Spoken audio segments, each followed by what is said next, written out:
Hi friends, ದಿನದ ಎಲ್ಲ ಪ್ರಮುಖ ಸುದ್ದಿಯನ್ನು ನಿಮಗೆ ತಲುಪಿಸೋ ಮಸ್ತ್ ಮಗ ಚಾನೆಲ್ನ ಫುಲ್ ನ್ಯೂಸ್ಗೆ ಸ್ವಾಗತ. ನಾನು ಅಮರ್ ಪ್ರಸಾದ್. ಪಶ್ಚಿಮ ಬಂಗಾಳ ಚುನಾವಣಾ ಫಲಿತಾಂಶ ನಾನು ಒಪ್ಪಕ್ಕೆ ರೆಡಿ ಇಲ್ಲ ಅಂತ ಮಮತಾ ಬ್ಯಾನರ್ಜಿ ಹೇಳಿದ್ದಾರೆ. ಅಧಿಕೃತವಾಗಿ ಸ್ಫೋಟಕ ಹೇಳಿಕೆ ಕೊಟ್ಟಿದ್ದಾರೆ. ದಂಗೆ ಇದ್ದಾರೆ ಮಮತಾ ಬ್ಯಾನರ್ಜಿ ರಿಸಲ್ಟ್ ವಿರುದ್ಧ. ನಾನು ರಾಜೀನಾಮೆ ಕೊಡೋದಿಲ್ಲ ಅಂತ ಹೇಳಿಬಿಟ್ಟಿದ್ದಾರೆ. ಮತ ಎಣಿಕೆ ವೇಳೆ ನಾನು ಭವಾನಿಪುರ ಕೌಂಟಿಂಗ್ ಸೆಂಟರ್ಗೆ ಹೋಗಿದ್ದೆ. ಆಗ ಅಲ್ಲಿದ್ದ CRPF ಸೈನಿಕರು, ಅವ್ರು ಸೈನಿಕರು ಅಂತ ಹೇಳಿಲ್ಲ, CRPF ನವ್ರನ್ನ ಗೂಂಡಾಗಳು ಅಂತ ಕರೆದಿದ್ದಾರೆ ಮಮತಾ ಬ್ಯಾನರ್ಜಿ. CRPF ನ ಗೂಂಡಾಗಳು ನನ್ನ ಹೊಟ್ಟೆಗೆ ಒದ್ರು ಹಾಗೂ ನನ್ನ ಹಿಂಭಾಗಕ್ಕೂ ಜಾಡಿಸೋದ್ರು. ಅಲ್ಲಿಂದ ಬಲವಂತವಾಗಿ ನನ್ನ ಹೊಟ್ಟೆ ಮತ್ತು ಹಿಂಭಾಗಕ್ಕೆ ಒದ್ದು ಮತಕೇಂದ್ರದಿಂದ ನನ್ನನ್ನ ಹೊರಗೆ ದಬ್ಬಿದ್ರು ಅಂತ ಗಂಭೀರ ಆರೋಪವನ್ನ ಮಾಡಿದ್ದಾರೆ ಮಮತಾ ಬ್ಯಾನರ್ಜಿ. ಮತ ಎಣಿಕೆ ಕೇಂದ್ರಗಳ ಮುಂದೆಲ್ಲ CRPFನವರು ಗೂಂಡಾಗಳಂತೆ ವರ್ತಿಸ್ತಾ ಇದ್ರು ಅಂತ ಹೇಳಿಕೆಯನ್ನ ಪಶ್ಚಿಮ ಬಂಗಾಳದ ಮುಖ್ಯಮಂತ್ರಿ ಮಮತಾ ಬ್ಯಾನರ್ಜಿ ಕೊಟ್ಟಿದ್ದಾರೆ. ಚುನಾವಣೆ ಮುಗ್ದಿದೆ, ಎಲೆಕ್ಷನ್ ರಿಸಲ್ಟ್ ಬಂದಿದೆ, ಅವರಿಗೆ ಹೋಗಿ ರಾಜೀನಾಮೆ ಕೊಡ್ಬೇಕಾಗತ್ತಲ್ವಾ. ಲೋಕಭವನಕ್ಕೆ ಹೋಗಿ ರಾಜ್ಯಪಾಲರಿಗೆ ಅವರು ರಾಜೀನಾಮೆ ಕೊಡಬೇಕು, ಆದ್ರೆ ಕೊಡಲ್ಲ ಅಂತ ಕೂತ್ಕೊಂಡಿದ್ದಾರೆ. ಭವಾನಿಪುರ್ ಕ್ಷೇತ್ರದಲ್ಲಿ ಮಮತಾ ಬ್ಯಾನರ್ಜಿ ಸುವೇಂದು ಅಧಿಕಾರಿ ವಿರುದ್ಧ 15,000 ಮತಗಳ ಅಂತರದಲ್ಲಿ ಸೋಲನ್ನ ಕಂಡಿದ್ರು.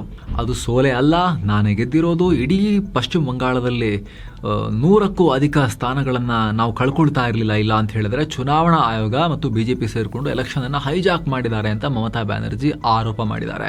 ನಾನು ರಾಜೀನಾಮೆ ಕೊಡಲ್ಲ, ಎಲೆಕ್ಷನ್ ನಾನು ಸೋತಿಲ್ಲ, ನಾನೇ CM ಅಂತ ಹೇಳಿದ್ದಾರೆ. ಅಲ್ಲದೆ ಚುನಾವಣೆಯಲ್ಲಿ ಈ ತರ ಅಕ್ರಮ ಆಗಿರೋದನ್ನ ತನಿಖೆ ಮಾಡೋದಕ್ಕೆ ನಾನೇ ಸಮಿತಿ ರಚನೆ ಮಾಡಿ ತನಿಖೆಗೆ ಆದೇಶ ಕೊಡ್ತೀನಿ ಅಂತ ಕೂಡ ಮಮತಾ ಬ್ಯಾನರ್ಜಿ ಹೇಳಿದ್ದಾರೆ. ಅಂದ್ರೆ ಇನ್ನೂ ಕೂಡ ನಾನೇ CM ಕಂಟಿನ್ಯೂ ಆಗ್ತೀನಿ ಅಂತ. ಸ್ನೇಹಿತರಲ್ಲಿ, ಮೇ 6ಕ್ಕೆ ಅಂದ್ರೆ ನಾಳೆಗೆ TMC ಸರ್ಕಾರದ 5 ವರ್ಷದ ಅವಧಿ ಮುಗಿಯುತ್ತೆ. ಭಾರತ ಸಂವಿಧಾನದ ಪ್ರಕಾರ 5 ವರ್ಷದ ಅವಧಿಗೆ ಜನ ವೋಟ್ ಹಾಕಿ ಕಳಿಸೋದು. ಅಲ್ಲಿಗೆ ಎಂಡ್ ಟರ್ಮ್ ಮುಗಿದು ಹೋಗುತ್ತೆ. ಆದ್ರೂ ಕೂಡ ಮಮತಾ ನಾನು ರಾಜೀನಾಮೆ ಕೊಡಲ್ಲ, ಸಂವಿಧಾನಿಕ ಬಿಕ್ಕಟ್ಟಾದ್ರೆ ಆಗ್ಲಿ ಅಂತ ಹೇಳಿದ್ದಾರೆ. ಇವ್ರು ಹಿಂಗೆ ಮುಂದುವರೆದ್ರೆ ರಾಜ್ಯಪಾಲರು ಇವರ ಸರ್ಕಾರವನ್ನ ವಜಾ ಮಾಡಬೇಕಾಗತ್ತೆ. ಅಲ್ಲಿ ತಗೊಂಡು ಹೋಗ್ತಾರ. 71 ವರ್ಷದ ಮಮತಾ ಬ್ಯಾನರ್ಜಿ ಕಳೆದ 15 ವರ್ಷಗಳಿಂದ ರಾಜ್ಯವನ್ನ ರೂಲ್ ಮಾಡಿದವರು, ಕೇಂದ್ರ ಸಚಿವೆ ಆಗಿದ್ದವರು, ಈ ತಮ್ಮ ಇಡೀ ವಯಸ್ಸಲ್ಲಿ ಇಂಥ ಕೆಲಸವನ್ನ ಮಾಡ್ಕೊಂತಾರ. ಚುನಾವಣೆಯಲ್ಲಿ ಸೋತ್ ಮೇಲೂ ಕೂಡ ಅಧಿಕಾರದಿಂದ ಇಳಿದ ಕೂತ್ಕೊಂಡ್ರು, ವಜಾ ಮಾಡಿಸ್ಕೊಳ್ಳಲ್ಪಟ್ರು ಅಂತೆಲ್ಲ ಅನಿಸ್ಕೊಳ್ತಾರ ಅನ್ನೋದೀಗ ನೋಡ್ಬೇಕಾಗತ್ತೆ. ಈಗ ಜೊತೆಗೆ ಅವರು CRPF ಯೋಧರನ್ನ ಗೂಂಡಾಗಳು ಅಂತ ಕರೆದಿರೋದು ಮಾತ್ರ ಅಲ್ಲ, ನನಗೆ ಹೊಟ್ಟೆಗೆ ಹಿಂಭಾಗಕ್ಕೆಲ್ಲ ಒದ್ದಿದ್ದಾರೆ ಅನ್ನೋ ಪದಗಳನ್ನೆಲ್ಲ ಬಳಕೆ ಮಾಡಿದ್ದಾರೆ ಅವರು. ಅದಕ್ಕೆ ಎವಿಡೆನ್ಸ್ ಕೊಟ್ಟಿಲ್ಲ ಅವರಿಂದು ಕೂಡ. ಚುನಾವಣಾ ಆಯೋಗ ಪ್ರತಿಕ್ರಿಯೆ ಕೊಟ್ಟಿದೆ. ಇದೆಲ್ಲ ನಡೆಯಕ್ಕೆ ಸಾಧ್ಯನೇನ್ರಿ, ಇದೆಲ್ಲ ಸುಳ್ಳು ಅಂತ ಹೇಳಿದ್ದಾರೆ ಮಮತಾ ಆರೋಪ. ಮತ್ತೊಂದ್ ಕಡೆಯಿಂದ ಬಿಜೆಪಿ ಸೈಡ್ ನಲ್ಲಿ ಸರ್ಕಾರ ರಚನೆಗೆ ಕಸರತ್ತು ಶುರುವಾಗಿದೆ. ಬಂಗಾಳದಲ್ಲಿ ಶಾಸಕಾಂಗ ಪಕ್ಷದ ನಾಯಕನ ಆಯ್ಕೆಗೆ ಅಮಿತ್ ಶಾ ಅವರನ್ನ ಸೆಂಟ್ರಲ್ ಅಬ್ಸರ್ವರ್ ಆಗಿ ನೇಮಿಸಲಾಗಿದೆ. ಎಸ್, ಅಮಿತ್ ಶಾ ಅವರನ್ನ ಬಿಜೆಪಿ ಹೈಕಮಾಂಡ್ ನೇಮಿಸಿರದಂತೆ ಅಬ್ಸರ್ವರ್ ಆಗಿ. ಹಾಗೆ ಇವ್ರ ಜೊತೆಗೆ ಒಡಿಶಾ CM ಮೋಹನ್ ಚರಣ್ ಮಾಜಿ ಅವರು ಸಹ ವೀಕ್ಷಕರಾಗಿ ಆಯ್ಕೆಯಾಗಿದ್ದಾರೆ. ಬಿಜೆಪಿ ಹೈಕಮಾಂಡ್ ಈ ಹೆಸರುಗಳನ್ನ ರಿಲೀಸ್ ಮಾಡಿದೆ. ಈಗ ಇನ್ನೊಂದ್ ಕಡೆ ಮೇ 9 ಬಂಗಾಳಿಗರಿಗೆ ಬಹಳ ವಿಶೇಷವಾದ ದಿನ, ರವೀಂದ್ರನಾಥ್ ಟ್ಯಾಗೋರ್ ಅವರ ಜನ್ಮದಿನ. ಹೀಗಾಗಿ ಅದೇ ದಿನ ಬಂಗಾಳದಲ್ಲಿ ಹೊಸ CM ಪ್ರಮಾಣ ವಚನ ಸ್ವೀಕರಿಸ್ತಾರೆ ಅಂತ ಬಂಗಾಳ ಬಿಜೆಪಿ ಅಧ್ಯಕ್ಷ ಸಮೀಕ್ ಭಟ್ಟಾಚಾರ್ಯ ಹೇಳಿದ್ದಾರೆ. ಆದ್ರೆ ಮುಖ್ಯಮಂತ್ರಿ ಆಗೋರು ಯಾರು ಆ ಗುಟ್ಟನ್ನ ಬಿಟ್ಕೊಟ್ಟಿಲ್ಲ. ಇನ್ನು ಬಂಗಾಳದಲ್ಲಿ ಬಿಜೆಪಿ ಗೆದ್ದ ಬೆನ್ನಲ್ಲೇ ಹೊಸ ಬೆಳವಣಿಗೆಗಳಾಗ್ತವೆ. ಅಸಾನ್ಸೋಲ್ನ ಪ್ರಸಿದ್ಧ ದುರ್ಗಾ ದೇವಾಲಯ ಈಗ ಮತ್ತೆ ಓಪನ್ ಆಗಿದೆ. ಹಲವು ದಿನಗಳಿಂದ ಟೆಂಪಲ್ಗೆ ಬಾಗಿಲು ಹಾಕಲಾಗಿತ್ತು. ಸ್ಥಳೀಯ ಮಟ್ಟದಲ್ಲಿ ಕೋಮು ಗಲಭೆ ಆಗಬಾರದು ಅಂತ ದುರ್ಗಾ ಪೂಜೆ ಹಾಗೂ ಹಬ್ಬದ ಟೈಮ್ನಲ್ಲಿ ಮಾತ್ರ ಸ್ವಲ್ಪ ಓಪನ್ ಮಾಡಲಾಗ್ತಿತ್ತು. ಆದ್ರೀಗ ಬಿಜೆಪಿ ಗೆಲ್ತಾ ಇದ್ದ ಹಾಗೆ ಭಕ್ತರಿಗೆ ದೇವಿ ದರ್ಶನಕ್ಕೆ ಅವಕಾಶ ಮಾಡಿ ಅದನ್ನ ಓಪನ್ ಮಾಡೋ ನಿರ್ಧಾರವನ್ನ ಮಾಡಲಾಗಿದೆ. ಮತ್ತೊಂದ್ ಕಡೆ ಬೇರೆಯವರ ಮನೆಯಲ್ಲಿ ಪಾತ್ರೆ ತೊಳೆದು ಜೀವನ ಸಾಗಿಸ್ತಾ ಇದ್ದ ಕಲಿತಾ ಮಾಜಿ ಅನ್ನೋ ಮಹಿಳೆಗೆ ಬಿಜೆಪಿ ಟಿಕೆಟ್ ಕೊಟ್ಟಿತ್ತು. ಇವರಿಗೆ ತಿಂಗಳಿಗೆ 2,500 ರೂಪಾಯಿ ಸಂಬಳ ಇತ್ತು. ಈ ಮಹಿಳೆ ಕೂಡ ಆಸ್ಗ್ರಾಮ್ ಕ್ಷೇತ್ರದ ಶಾಸಕಿಯಾಗಿ ಈಗ ಆಯ್ಕೆಯಾಗಿದ್ದಾರೆ. ಇನ್ನು ರಿಸಲ್ಟ್ ಬೆನ್ನಲ್ಲೇ ಬಂಗಾಳದ ಹಲವು ಕಡೆ TMC ಕಚೇರಿಗಳ ಮೇಲೆ ದಾಳಿಯಾಗಿದೆ. ಬಂಗಾಳದ ಹಣೆಬರಹ ಏನು ಬಹಳ ಬದಲಾಗ್ತಿಲ್ಲ. ಟಾಲಿಗಂಜ್, ಬರುಯಿಪುರ್ ಮತ್ತು ಕಮರ್ಹಟಿಯಲ್ಲಿ ಗಲಾಟೆಯಾಗಿದೆ.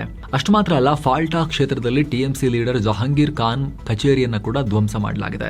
ಎಲೆಕ್ಷನ್ ಟೈಮ್ ನಲ್ಲಿ ಅಲ್ಲಿ ಹಿಂಸಾಚಾರ ಆಗಿತ್ತು ಆ ಕ್ಷೇತ್ರದಲ್ಲಿ. ಹೀಗಾಗಿ ಇದೆಲ್ಲದರ ಬಗ್ಗೆ TMC ನಾಯಕರು ತೀವ್ರ ಆಕ್ರೋಶ ಹೊರಹಾಕಿದ್ದಾರೆ. ಈ ಎಲ್ಲ ಗಲಾಟೆಗಳನ್ನ ಬಿಜೆಪಿ ಮಾಡ್ತಿರೋದು ಅಂತ ಹೇಳಿ ಮಮತಾ ಬ್ಯಾನರ್ಜಿ ಪಾರ್ಟಿ ಆರೋಪ ಮಾಡಿದೆ. ಏನೋ ಸ್ನೇಹಿತರೆ, ಶಿರ್ಡಿ, ಶನಿ ಶಿಂಗ್ನಾಪುರ ಸೇರಿ ಈ ಕ್ಷೇತ್ರಗಳ ಪ್ರವಾಸ ಯಾತ್ರೆ ಮಾಡೋ ಆಸಕ್ತಿ ಇದ್ರೆ ಆಸಕ್ತರು ಕಾಲ್ ಮಾಡಿ ಬುಕ್ ಮಾಡ್ಕೊಂಡು ಹೋಗಿ ಬರ್ಬೋದು. ಕರ್ಕೊಂಡೋಗಿ ಕರ್ಕೊಂಡ್ಬಂದ್ಬಿಡ್ತಾರೆ, ಆಲ್ ಇನ್ಕ್ಲೂಸಿವ್ ಪ್ಯಾಕೇಜ್.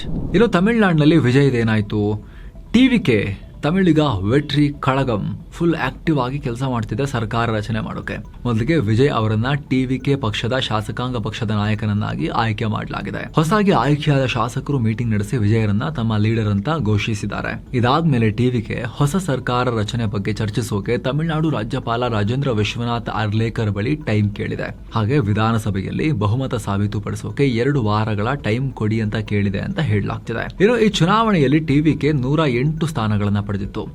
ಇತ್ತ ಡಿಎಂಕೆ 59, ಅಣ್ಣಾ ಡಿಎಂಕೆ 47, ಬಿಜೆಪಿ 1 ಸ್ಥಾನ ಪಡೆದಿದ್ರು. ಹಾಗೆ ಪಿಎಂಕೆ 4, ಕಾಂಗ್ರೆಸ್ 5 ಸ್ಥಾನಗಳನ್ನು ಪಡೆದಿದ್ದಾರೆ. ಆದರೆ ಸರ್ಕಾರ ರಚನೆಗೆ 118 ಸ್ಥಾನ ಬೇಕು. ಯಾರ ಹತ್ರವೂ ಬಹುಮತ ಇಲ್ಲ. ಹೀಗಾಗಿ ಟಿವಿಕೆ ಪ್ಲಾನ್ ಬಿ ಮೊರೆ ಹೋಗಿದೆ ಅಂತ ಹೇಳಲಾಗ್ತಿದೆ.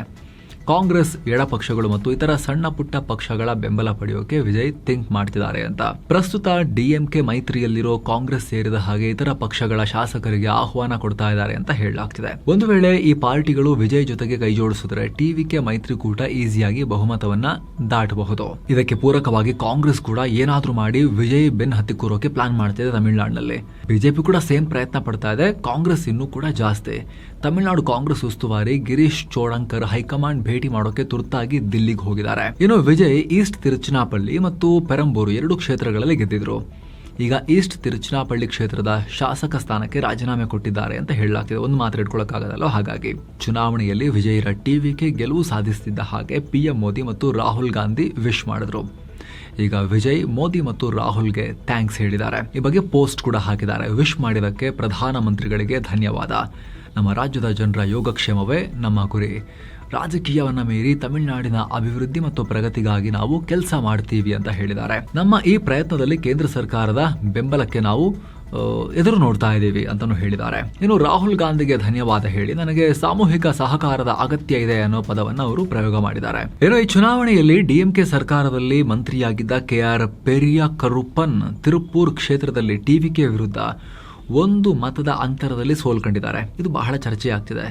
ಮಣಿಕಂದನ್ ಅನ್ನೋರಿ ಬಗ್ಗೆ ಪೋಸ್ಟ್ ಹಾಕಿದ್ದಾರೆ. ನಾನು ದೂರದ ಒಮಾನ್ನಿಂದ ಬಂದು ಇಲ್ಲಿಗೆ ಭಾರತಕ್ಕೆ ಬಂದು ತಿರುಪೂರಿಗೆ ಬಂದು ವೋಟ್ ಹಾಕಿದ್ದೆ. ನೋಡಿ ಒಂದೊಂದು ವೋಟ್ನ ಬೆಲೆ ಎಷ್ಟಿರುತ್ತೆ ನೋಡಿ ಅಂತ ಹೇಳಿ ಅವರು ಅದರ ಬಗ್ಗೆ ಶೇರ್ ಮಾಡಿದ್ದಾರೆ. ಇನ್ನು ಸೋಲು ಕಂಡಿರೋ MK ಸ್ಟಾಲಿನ್ ಅವರು ಕೂಡ ಮಾತನಾಡಿದ್ದಾರೆ. ನಾನು ಸೋತೆ ಇಲ್ಲ, ಅಧಿಕಾರದಿಂದ ಕೆಳಗೆ ಇಳಿಯಲ್ಲ, CM ಆಗಿ ಕಂಟಿನ್ಯೂ ಮಾಡ್ತೀನಿ ಅಂತೇನು ಅವರು ಮಮತಾ ಬ್ಯಾನರ್ಜಿ ಥರ ಹೇಳಲಿಲ್ಲ. ಅವರು ಬದಲಿಗೆ DMK ಈಗ ಆಲ್ರೆಡಿ 6 ಬಾರಿ ಅಧಿಕಾರ ನಡೆಸಿದೆ.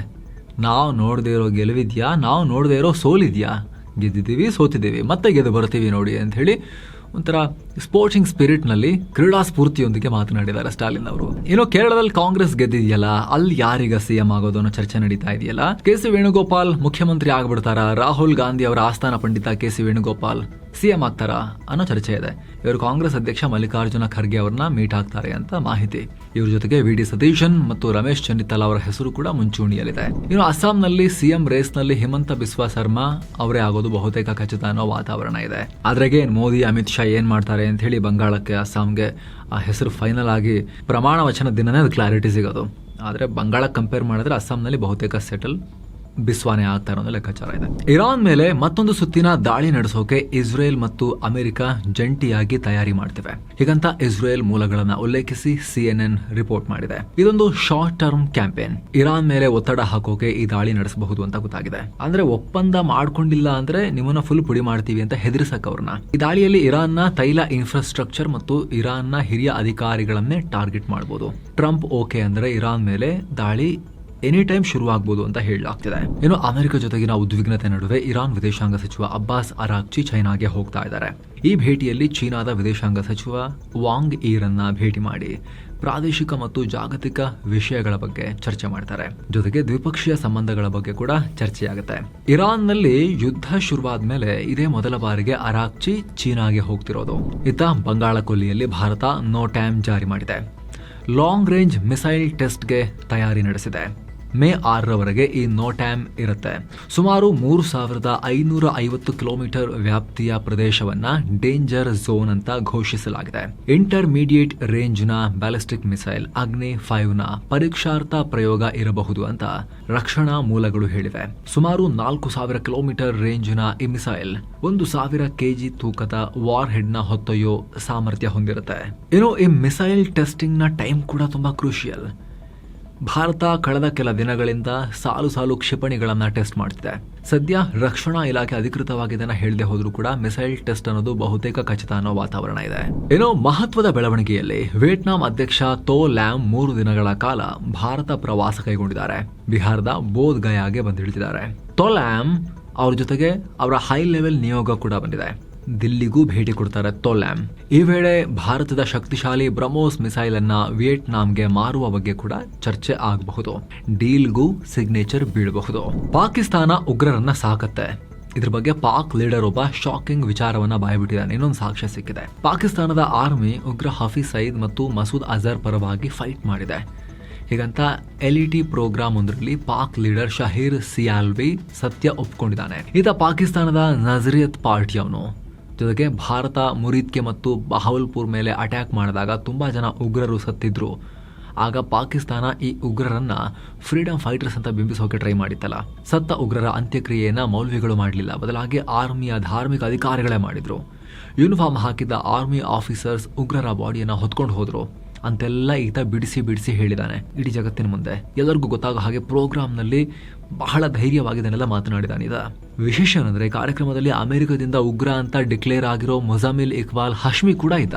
ಏನೋ ಶೃಂಗೇರಿ ಕ್ಷೇತ್ರದ ಅಂಚೆ ಮತಗಳ ಎಣಿಕೆ ವಿಚಾರಕ್ಕೆ ಮತ್ತೊಂದು ಟ್ವಿಸ್ಟ್ ಸಿಕ್ಕಿದೆ. ಈಗ ರೀಕೌಂಟಿಂಗ್ ನಲ್ಲಿ ಸೋತಿರೋ ರಾಜೇಗೌಡರ ಟೀಮ್ ಶಾಸಕ ಜೀವರಾಜ್ ವಿರುದ್ಧ ಹಾಗೂ ಅಧಿಕಾರಿಗಳ ವಿರುದ್ಧ ಕೇಸ್ ಮಾಡಿದ್ದಾರೆ. ಪೊಲೀಸ್ ಕಂಪ್ಲೇಂಟ್ ಕೊಟ್ಟಿದ್ದಾರೆ, ಮೋಸ ನಡೆದಿದೆ ಅಂತ ಹೇಳಿ. ಮರು ಮತ ಎಣಿಕೆಯಲ್ಲಿ 52 ಮತಗಳಿಂದ ಬಿಜೆಪಿಯ DN ಜೀವರಾಜ್ ಕಾಂಗ್ರೆಸ್ನ T ರಾಜೇಗೌಡ ವಿರುದ್ಧ ಗೆದ್ರು ಅಂತ ಚುನಾವಣಾ ಆಯೋಗ ಡಿಕ್ಲೇರ್ ಮಾಡ್ತಲ್ಲ. ಶಾಸಕರಾಗಿ ಪ್ರಮಾಣ ಪತ್ರ ಕೂಡ ಸಿಕ್ತು. ಈಗ ಈ DN ಜೀವರಾಜ್ ಸೇರಿ 3 ವಿರುದ್ಧ ಕಾಂಗ್ರೆಸ್ನವರು ದೂರು ಕೊಟ್ಟಿದ್ದಾರೆ. ರಾಜೇಗೌಡರ ಆಪ್ತ ಸುಧೀರ್ ಕುಮಾರ್ ಮುರಳಿ ಅವರು ದೂರು ಕೊಟ್ಟಿದ್ದಾರೆ.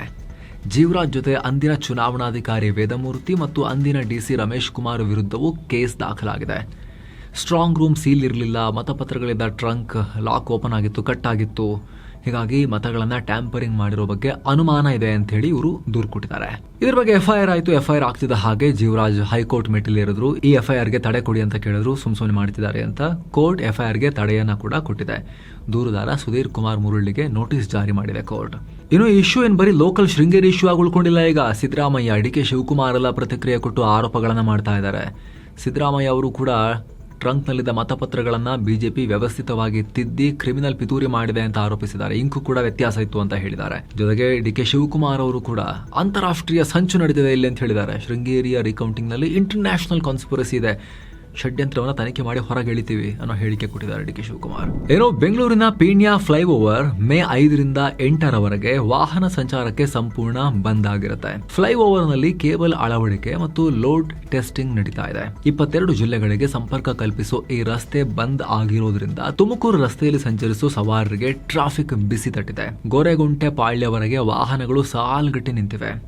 ಮೇ 8ನೇ ತಾರೀಕು ಬೆಳಗ್ಗೆ 11 ಗಂಟೆ ನಂತರ ಫ್ಲೈಓವರ್ ವಾಹನಗಳ ಓಡಾಟಕ್ಕೆ ಮುಕ್ತ ಆಗುತ್ತೆ ಅಂತ ಹೇಳಿ ಅಧಿಕಾರಿಗಳು ಹೇಳಿದ್ದಾರೆ. ಇನ್ನು ಬೆಂಗಳೂರಲ್ಲಿ ಪೊಲೀಸರು ನಡೆಸಿದ 2 ಮೆಗಾ ಆಪರೇಷನ್ ನಲ್ಲಿ 14.75 ಕೋಟಿ ರೂಪಾಯಿ ಮೌಲ್ಯದ ನಶಾ ಸಾಮಗ್ರಿಯನ್ನ ಜಪ್ತಿ ಮಾಡಲಾಗಿದೆ. ನಂದಿನಿ ಲೇಔಟ್ ಪೊಲೀಸರು ಕೇರಳದ ಇಬ್ಬರನ್ನ ಬಂಧಿಸಿ 5.75 ಕೋಟಿ ರೂಪಾಯಿ ಮೌಲ್ಯದ 5.7 kg ಮಾದಕ ವಸ್ತುವನ್ನ ವಶಕ್ಕೆ ತಗೊಂಡಿದ್ದಾರೆ. ಯಶವಂತಪುರ ಪೊಲೀಸರು 4 ಅರೆಸ್ಟ್ ಮಾಡಿ 9 ಕೋಟಿ ರೂಪಾಯಿ ಮೌಲ್ಯದ 8 kg ನಶಾ ವಸ್ತುವನ್ನ ಸೀಸ್ ಮಾಡಿದ್ದಾರೆ. ಈ ಜಾಲದ ಹಿಂದೆ ನೈಜೀರಿಯಾ ಪ್ರಜೆಗಳಿರೋ ಶಂಕೆ ವ್ಯಕ್ತವಾಗಿದೆ. ತನಿಖೆ ನಡೀತಾ ಇದೆ. ಇನ್ನು ಬೆಂಗಳೂರಲ್ಲಿ ಹೋಟೆಲ್ ತಿಂಡಿಗಳ ಬೆಲೆ ಏರಿಕೆಯಾಗಿದೆ. ಊಟ ಮತ್ತು ತಿಂಡಿ ರೇಟನ್ನ 18ರಿಂದ 20% ಜಂಪ್ ಮಾಡಲಾಗಿದೆ. ಟೀ ಕಾಫಿಯಿಂದ ಹಿಡಿದು ಊಟ ತನಕ ಎಲ್ಲಾ ವಸ್ತುಗಳ ಬೆಲೆ ಏರಿಕೆಯಾಗಿದೆ. ಹೋಟೆಲ್ನಲ್ಲಿ ತಿನ್ನೋರಿಗೆ ಮುಖ್ಯವಾಗಿರೋ ವಿಚಾರ ಅಪ್ಡೇಟ್ ಇದು. ಕಮರ್ಷಿಯಲ್ ಸಿಲಿಂಡರ್ ಬೆಲೆ 1,000 ರೂಪಾಯಿಯಷ್ಟು ಏರಿಕೆಯಾಗಿತ್ತಲ್ಲ ಕಳೆದ 2-3 ದಿನಗಳ ಹಿಂದೆ. ಈಗ ಒಂದು ಕಮರ್ಷಿಯಲ್ ಸಿಲಿಂಡರ್ ಅಂದ್ರೆ ಹೋಟೆಲ್ ಬಳಸೋ ಸಿಲಿಂಡರ್ 3,154 ರೂಪಾಯಿಗೆ ತಲುಪಿದೆ ಈಗ. ಹಾಗಾಗಿ ಏನೋ ಸಚಿವ ಜಮೀರ್ ಅಹಮದ್ ಖಾನ್ರ ಮನೆಗೆ ನುಗ್ಗಿ ಚಿನ್ನ ಕಳ್ತನ ಮಾಡಿದ್ದ 2 ಆರೋಪಿಗಳನ್ನ ಅರೆಸ್ಟ್ ಮಾಡಲಾಗಿದೆ. ಇವರನ್ನ ಸೈಯದ್ ಅಮೀರ್ ಮತ್ತು ಅಹಮದ್ ಅಮೀರ್ ಅಂತ ಗುರುತಿಸಲಾಗಿದೆ. ಜಮೀರ್ ಮನೆಗೆ ನುಗ್ಗಿದ ಅಮೀರ್ ಕಳೆದ ತಿಂಗಳು 1.13 ಕೋಟಿ ರೂಪಾಯಿ ಮೌಲ್ಯದ ಚಿನ್ನಾಭರಣಗಳು ಕಳುವಾಗಿದ್ವು. ಇಂಟ್ರೆಸ್ಟಿಂಗ್ ಅಂದ್ರೆ ಈ ಕಳ್ತನದ ಮಾಸ್ಟರ್ ಮೈಂಡ್ ಜಮೀರ್ ಅಹಮದ್ರ ತಾಯಿಯ ರಕ್ತ ಸಂಬಂಧಿಯಾಗಿದ್ದ ಅಂತ ಪೊಲೀಸರಿಗೆ ಹಿಡಿದುಕೊಟ್ಟಿದ್ದಾರೆ. ನೋಡಿ ಜಮೀರ್ ಅವರೇ ತಗೊಳ್ಳಿ ಅಂತ ಹೇಳಿ, ಇಲ್ಲೇ ಅದ ನೋಡಿ ಕಳ್ಳ ಅಂತೇಳಿ. ಏನೋ ಬೆಂಗಳೂರಿಂದ ಗದಗಕ್ಕೆ ಪ್ರಯಾಣ ಮಾಡ್ತಾ ಇದ್ದ KSRTC ಬಸ್ನಲ್ಲಿ ಬೆಂಕಿ ಅನಾಹುತ ಆಗಿದೆ. ಬಸ್ ಸುಟ್ಟು ಹೋಗಿದೆ. ಅದೃಷ್ಟವಶಾತ್ ಚಾಲಕನ ಸಮಯ ಪ್ರಜ್ಞೆಯಿಂದ ಬಸ್ನಲ್ಲಿದ್ದ 17 ಪ್ರಯಾಣಿಕರು ಪ್ರಾಣಾಪಾಯದಿಂದ ಪಾರಾಗಿದ್ದಾರೆ. ಹಾವೇರಿ ಜಿಲ್ಲೆಯಲ್ಲಿ ದೇವರಗುಡ್ಡ ಗ್ರಾಮದ ಬಳಿ ಈ ಘಟನೆಯಾಗಿದೆ. ಬ್ರೇಕ್ ಲೈನ್ ದೋಷದಿಂದ ಬೆಂಕಿ ಅವಘಡ ಉಂಟಾಗಿರಬಹುದು ಅಂತ ಹೇಳಲಾಗ್ತಿದೆ. ಏನೋ ಭಾರತದ IT ಕಂಪನಿಗಳಾದ TCS, ಇನ್ಫೋಸಿಸ್ ಹಾಗೂ ವಿಪ್ರೋಗೆ ದೊಡ್ಡ ಆತಂಕ. ಕಾರಣ ಆಂಥ್ರೋಪಿಕ್ AI ಹೊಸ ಸ್ಟಾರ್ಟ್ಅಪ್. ಇವರು ಬ್ಲಾಕ್ಸ್ಟನ್, ಹೆಲ್ಮನ್ ಅಂಡ್ ಫ್ರಿಡ್ಮನ್ ಹಾಗೆ ಗೋಲ್ಡ್ಮನ್ ಸ್ಯಾಕ್ಸ್ ತರಹದ ದೊಡ್ಡ ಕಂಪನಿಗಳೊಂದಿಗೆ ಸೇರಿ ಭಾರತದಲ್ಲಿ $1.5 ಬಿಲಿಯನ್ ಇನ್ವೆಸ್ಟ್ಮೆಂಟ್ ಇರೋ ಜಾಯಿಂಟ್ ವೆಂಚರ್ ಶುರು ಮಾಡ್ತಿದ್ದಾರೆ. ಈ ಹೊಸ ಕಂಪನಿ ಮಿಡ್ ಸೈಜ್ ಕಂಪನಿಗಳಿಗೆ ಕ್ಲೌಡ್ AI ಯೂಸ್ ಮಾಡೋಕೆ ಹೆಲ್ಪ್ ಮಾಡೋ ಸರ್ವಿಸ್ ಕಂಪನಿ. ಇವರು ಡೈರೆಕ್ಟ್ ಆಗಿ ಕ್ಲೈಂಟ್ಸ್ ಹತ್ರ ಹೋಗಿ AI ಟೂಲ್ಸ್ ಕಸ್ಟಮೈಸ್ ಮಾಡಿ ಸರ್ವಿಸ್ ಕೊಡೋದ್ರಿಂದ ನಮ್ಮ IT ಕಂಪನಿಗಳ ಬಿಸ್ನೆಸ್ಗೆ ನಮ್ಮ ಸರ್ವಿಸ್ ಎಕ್ಸ್ಪೋರ್ಟ್ಗೆ ಹೊಡೆತ ಬೀಳೋ ಚಾನ್ಸಸ್ ಇದೆ ಅನ್ನೋ ಲೆಕ್ಕಾಚಾರ ಇದೆ. ಹಾಗೆ IT ಕಂಪನಿಗಳು ಇಂಥ ಕಾಂಪಿಟೇಷನ್ಗೆ ರೆಡಿ ಇರಲಿಲ್ಲ ಅಂತಲೂ ತಜ್ಞರು ಹೇಳ್ತಾ ಇದ್ದಾರೆ. ಯಾಕಂದ್ರೆ ಏನೇ AI ಬಂದರೂ ಕೂಡ ನಾವು ಅದನ್ನು ಬಳಸ್ಕೊಂಡು ಸರ್ವಿಸ್ ಕೊಡ್ಬೋದು ಅಂತ ಇವರೆಲ್ಲ ಅನ್ಕೊಂಡಿದ್ರು. ಇನ್ಫೋಸಿಸ್, TCS, ವಿಪ್ರೋ ಎಲ್ಲ ಅನ್ಕೊಂಡಿದ್ರು. ಈಗ ಆ AI ಮಾಡಿದವ್ರೆ ಇನ್ಫೋಸಿಸ್, TCS ತರದ ಕಂಪ್ನಿ ಅವರೇ ಇನ್ನೊಂದು ಕಂಪ್ನಿ ಮಾಡ್ಕೊಂಡು ನಾವೇ ಕೊಡ್ತೀವಿ ಅಂತ ಹೇಳಿ ಇವ್ರನ್ನ ಕಂಪ್ಲೀಟ್ ಹೆಡ್ಲೈನ್ ಮಾಡಿಬಿಟ್ರೆ ಆ ಥರ ಆಗ್ತಾ ಇದೆ. ಇನ್ನು ಭಾರತದ ಷೇರುಪೇಟೆ ರೆಡ್ನಲ್ಲಿತ್ತು. ದಿನದ ವಹಿವಾಟಿನ ಅಂತ್ಯಕ್ಕೆ ಸೆನ್ಸೆಕ್ಸ್ 251 ಪಾಯಿಂಟ್ಸ್ ಅಥವಾ 0.33% ಡೌನ್ ಆಗಿ 77,017ಕ್ಕೆ ರೀಚ್ ಆಗಿದೆ. ನಿಫ್ಟಿ 86 ಪಾಯಿಂಟ್ಸ್ ಅಥವಾ 0.36% ಕುಸಿದು 24,032ಕ್ಕೆ ತಲುಪಿದೆ. ಆದರೆ mid cap and small cap index ಮಾತ್ರ ಬೆಟರ್ ಪರ್ಫಾರ್ಮೆನ್ಸ್ ತೋರಿಸಿದೆ. BSE mid cap index 0.15% rise ಆದರೆ ಸ್ಮಾಲ್ ಕ್ಯಾಪ್ ಇಂಡೆಕ್ಸ್ 0.2% ಏರಿಕೆಯಾಗಿದೆ. ಮುಖ್ಯವಾಗಿ ಬ್ಯಾಂಕಿಂಗ್, ಫಿನಾನ್ಷಿಯಲ್ ಸ್ಟಾಕ್ಸ್ ನಲ್ಲಿ ಪ್ರಾಫಿಟ್ ಬುಕ್ಕಿಂಗ್ ಜೋರಾಗಿತ್ತು. ಜಾಗತಿಕ ಮಾರ್ಕೆಟ್ನ ವೀಕ್ ಟ್ರೆಂಡ್, ಕ್ರೂಡ್ ಆಯಿಲ್ ಬೆಲೆ ಏರಿಕೆ ಮತ್ತು ಅಮೆರಿಕ ಇರಾನ್ ನಡುವೆ ಮತ್ತೆ ಉದ್ವಿಗ್ನತೆ ಹೆಚ್ಚಾಗಿರೋದು ಇದಕ್ಕೆ ಕಾರಣ. ಇನ್ನು Jio financial services, ICICI bank, ಕೋಲ್ ಇಂಡಿಯಾ, ಟೆಕ್ ಮಹೀಂದ್ರಾ, ಎಟರ್ನಲ್ ರೆಡ್ನಲ್ಲಿದ್ವು. ಆದರೆ Mahindra and Mahindra, UltraTech cement, Nestle India, Bajaj Finserv ಮತ್ತು ಹಿಂಡಾಲ್ಕೋ ಇಂಡಸ್ಟ್ರೀಸ್ ಗ್ರೀನ್ ನಲ್ಲಿದ್ವು. ಒಟ್ಟಾರೆ NSE-ನಲ್ಲಿ 1,600 ಸ್ಟಾಕ್ಸ್ ಗ್ರೀನ್ನಲ್ಲಿದ್ದರೆ 1,680 ಸ್ಟಾಕ್ಸ್ ರೆಡ್ನಲ್ಲಿ ಎಂಡ್ ಆಗಿದೆ. ಇನ್ನು ಡಾಲರ್ ಮುಂದೆ ರೂಪಾಯಿ ಮೌಲ್ಯ 2 ಪೈಸೆ ಕುಸಿದು 95 ರೂಪಾಯಿ 25 ಪೈಸೆ ಆಗಿದೆ. ಇನ್ನು Q4 ರಿಸಲ್ಟ್ಸ್ ಅನ್ನ ಕ್ವಿಕ್ ಆಗಿ ನೋಡ್ತಾ ಹೋಗೋಣ. ಕೆಲವು ಲಾಸನ್ ಅಂಡ್ ಟ್ಯೂಬ್ರೋ ಈ ಸಲ ಚೆನ್ನಾಗಿ ಪರ್ಫಾರ್ಮ್ ಮಾಡಿಲ್ಲ. Net profit year on year 3% down ಆಗಿ 5,326 ಕೋಟಿ ರೂಪಾಯಿಗೆ ತಲುಪಿದೆ. ಇನ್ನು ಮಹೀಂದ್ರಾ ಅಂಡ್ ಮಹೀಂದ್ರಾ ಪಾಲಿಗೆ ಇದು good quarter. Net profit 42% rise ಆಗಿ 4,668 ಕೋಟಿ ರೂಪಾಯಿ ಅರ್ನ್ ಮಾಡಿದೆ. ಅತ್ತ ಪಂಜಾಬ್ ನ್ಯಾಷನಲ್ ಬ್ಯಾಂಕ್ ಕೂಡ ಚೆನ್ನಾಗಿ ಪರ್ಫಾರ್ಮ್ ಮಾಡಿದೆ. ನೆಟ್ ಪ್ರಾಫಿಟ್ 14% ಹೆಚ್ಚಾಗಿ 5,225 ಕೋಟಿ ರೂಪಾಯಿಗೆ ತಲುಪಿದೆ. ಇನ್ನು FMCG ಕಂಪನಿ ಮಾರಿಕೋ ಚೆನ್ನಾಗಿ ಪರ್ಫಾರ್ಮ್ ಮಾಡಿದೆ. ನೆಟ್ ಪ್ರಾಫಿಟ್ 14% ರೈಸ್ ಆಗಿ 391 ಕ್ರೋರ್ ರುಪೀಸ್ಗೆ ರೀಚ್ ಆಗಿದೆ. ಬೆಂಗಳೂರು ಮೂಲದ ಫಾರ್ಮಾ ಜೈಂಟ್ ಬಯೋಕಾನ್ ಲಿಮಿಟೆಡ್ ತನ್ನ ಉತ್ತರಾಧಿಕಾರಿಯನ್ನ ಘೋಷಿಸಿದೆ. ಸಂಸ್ಥಾಪಕಿ ಮತ್ತು ಅಧ್ಯಕ್ಷ ಕಿರಣ್ ಮಜುಮ್ದಾರ್ ಶಾ ನನ್ನ ಸೊಸೆ ಕ್ಲೇರ್ ಅನ್ನ ಮುಂದಿನ ಹೊಸ ಬಾಸ್ ಆಗಿ ಆಯ್ಕೆ ಮಾಡಿದ್ದೀನಿ ಅಂತ ಘೋಷಿಸಿದ್ದಾರೆ. ಏನೋ ಚಿನ್ನ ಮತ್ತು ಬೆಳ್ಳಿ ಬೆಲೆ ವಿಚಾರಕ್ಕೆ ಬಂದ್ರೆ 24 ಕ್ಯಾರೆಟ್ನ 10 ಗ್ರಾಂ ಚಿನ್ನದ ಬೆಲೆಯಲ್ಲಿ 464 ರೂಪಾಯಿ ಕಮ್ಮಿಯಾಗಿ 1,47,636 ರೂಪಾಯಿ ಆಗಿದೆ. 22 ಕ್ಯಾರೆಟ್ನ 10 ಗ್ರಾಂ ಚಿನ್ನದ ಬೆಲೆಯಲ್ಲಿ 425 ರೂಪಾಯಿ ಕಮ್ಮಿಯಾಗಿ 1,35,235 ರೂಪಾಯಿ ಆಗಿದೆ. 1 ಕೆಜಿ ಬೆಳ್ಳಿ ಬೆಲೆಯಲ್ಲಿ 345 ರೂಪಾಯಿ ಜಾಸ್ತಿಯಾಗಿ 2,40,465 ರೂಪಾಯಿ ಆಗಿದೆ. ಸೊ ಫ್ರೆಂಡ್ಸ್, ಇದಾಗಿತ್ತು ಇವತ್ತಿನ ಫುಲ್ ನ್ಯೂಸ್. ನಾವು ಕುಯ್ದಿಲ್ಲ, ಎಳೆದಿಲ್ಲ, ಕಿರ್ಚಾಡಿಲ್ಲ, ಬರೀ ಸುದ್ದಿಯನ್ನ ಸುದ್ದಿಯ ರೀತಿಯಲ್ಲಿ ನಿಮಗೆ ತಲುಪಿಸುವ ಪ್ರಯತ್ನವನ್ನು ಮಾಡಿದ್ದೀವಿ. ಸ್ನೇಹಿತರೆ, ನಿಮಗೆ ನಮ್ಮ ಟೀಮ್ನ ಪ್ರಯತ್ನ ಇಷ್ಟ ಆಗ್ತಾ ಇದ್ರೆ ಆಸಕ್ತ ವೀಕ್ಷಕರು ವಿಡಿಯೋ ಕೆಳಗಿರೋ ಜಾಯಿನ್ ಬಟನ್ ಮೂಲಕ ಚಾನಲ್ ಮೆಂಬರ್ ಆಗಿ ಜಾಯಿನ್ ಆಗ್ಬೋದು. ಎಲ್ಲ ಮೆಂಬರ್ ಓನ್ಲಿ ವಿಡಿಯೋಸನ್ನು ನೋಡೋಕೆ ಶುರು ಮಾಡ್ಬೋದು. ಇಲ್ಲಕ್ಕಿಂತ ಹೆಚ್ಚಾಗಿ ನಿಮ್ಮ ಒಂದೊಂದು ಮೆಂಬರ್ಶಿಪ್ ಕೂಡ ನಮ್ಮ ತಂಡಕ್ಕೆ ನೀವು ಕೂಡ ಅತಿ ದೊಡ್ಡ ಶಕ್ತಿ ಆಸಕ್ತರು ಕನ್ಸಿಡರ್ ಮಾಡ್ಬೋದು. ಮತ್ತೆ ಭೇಟಿ ಆಗ್ತಿರೋಣ. ನಮಸ್ಕಾರ.